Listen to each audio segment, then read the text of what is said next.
मध्य प्रदेश में विधानसभा चुनाव से पहले बीजेपी और कांग्रेस दोनों ही दल लगातार अपनी तरफ से उम्मीदवारों की घोषणा कर रहे थे और उम्मीदवारों की घोषणा के साथ ही इस बात का दावा कर रहे थे कि सरकार उन्हीं की बनेगी।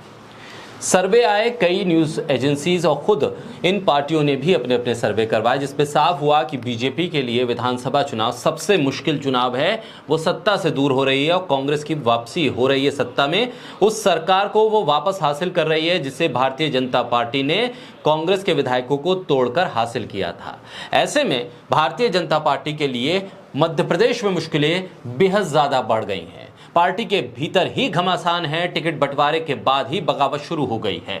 कौन मुख्यमंत्री का चेहरा होगा ये भी साफ नहीं है। ऐसे में गुटबाजी चरम पर है और इस गुटबाजी में जिस तरह से शिवराज सिंह चौहान को दरकिनार किया बीजेपी आला कमान ने, उसके बाद सवाल ये उठ रहे हैं कि आखिर बीजेपी अपनी साख बचाने के लिए किस किस तरह से इस चुनाव को लड़ेगी, किन किन वादों को करेगी। वहीं अब यशोदा राजे सिंधिया का एक बयान सामने आया, जिस बयान ने बीजेपी में खलबली मचा दी है। बोलता हिंदुस्तान पर मैं हूं आपके साथ मिर्जा शाकिर अली बेग। मध्य प्रदेश में बीजेपी की मुश्किलें इतनी बढ़ गई हैं कि हर एक टिकट के बाद बीजेपी में बगावत हो रही है।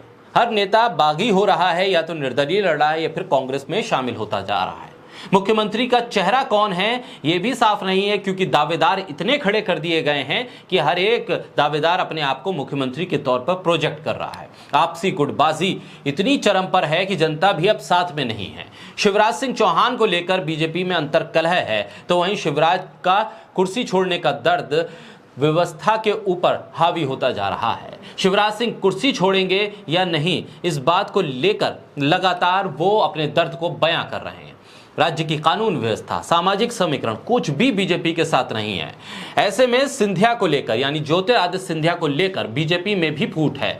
ज्योतिरादित्य सिंधिया की वजह से बीजेपी के कोर वर्कर भी नाराज हैं और ऐसे में सिंधिया के साथ आने वाले उनके समर्थकों को टिकट न मिलना सिंधिया को भी नाराज कर रहा है। इन खबरों के बीच यशोदा राजे सिंधिया का बयान बीजेपी के लिए हैरान करने वाला रहा और बीजेपी के लिए सबसे मुश्किल बयानों में से एक बयान रहा। इस बयान के बाद क्या बीजेपी विधानसभा चुनाव हार रही है, इसके संकेत मिल रहे हैं, ये सवाल खड़ा हो गया है। क्योंकि 203 सदस्यीय विधानसभा के लिए चुनाव में 3 केंद्रीय मंत्रियों के साथ 4 लोकसभा सांसदों को मैदान में उतारना कागज पर भले ही बहुत बड़ा लग रहा हो, लेकिन बीजेपी के लिए चिंता और घबराहट को यह दिखाता है। भारतीय जनता पार्टी ने 3 केंद्रीय मंत्रियों समेत 7 सांसदों को चुनाव में उतार दिया। इसके बाद सवाल उठ रहे हैं कि क्या केंद्र की राजनीति के चेहरे राज्य की सियासत पर असर डालेंगे, साथ ही सत्ता विरोधी भावनाओं को क्या ये कंट्रोल कर पाएंगे। 2 दशक में बीजेपी 5वीं बार सत्ता में पहुंची, लेकिन उसके बाद भी इतनी हताशा क्यों है। इन सवालों के बीच यशोदा राजे सिंधिया ने चुनाव लड़ने से इनकार कर दिया, तो सवाल और गंभीर हो गए कि क्या बीजेपी की हार देखकर यशोदा राजे ने यह फैसला किया है। क्या ज्योतिरादित्य सिंधिया की वजह से यशोदा राजे सिंधिया नाराज हैं।